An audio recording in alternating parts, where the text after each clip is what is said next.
Do to our enemies here what Israel did to its enemies there, and on that, the IAC is focused. That was American lawyer and diplomat Elan Carr speaking at Israeli newspaper Israel Hayom's first ever US summit. Politicians, journalists and editors, senior diplomatic figures and more were invited to speak in New York on Tuesday to discuss the next steps for US-Israeli relations. But throughout the panels there was a theme: how to encourage Jewish communities across New York and America to rally against criticism of Israel. The challenge for us here is to leverage Israel's successes into our successes. Israel's weakness is ours and Israel's strength is ours. Our job in the diaspora is to leverage those wins and win here. 40% of New York Jews voted for Mamdani.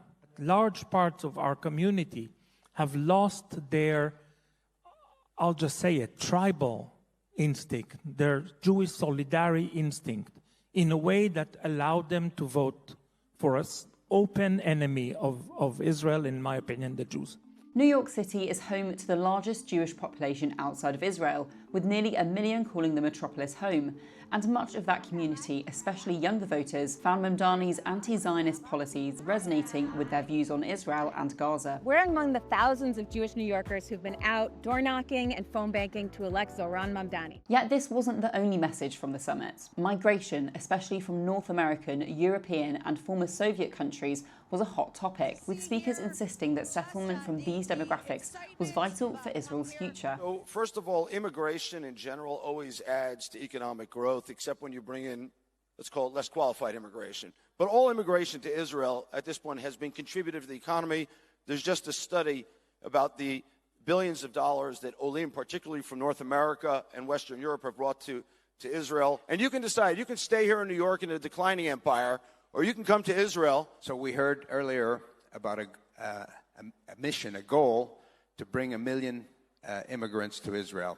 And by the way, we need those 1 million olim. We need to keep the demographic balance that we have in Israel. The Soviet Jews that came, similarly, 1 million Soviet Jews, saved the country, and we need to save the country again. It's hard to ignore that these discussions are happening against a backdrop of near total devastation in Gaza, where a fragile ceasefire continues to be broken almost daily. Yet, according to Israeli-Canadian billionaire Sylvan Adams, it seems that Gaza is part of this settlement equation. Gaza and the Otef region are close to all of that area. To tell those people that we are here to stay, to tell everybody, to tell the whole world that we are here to stay.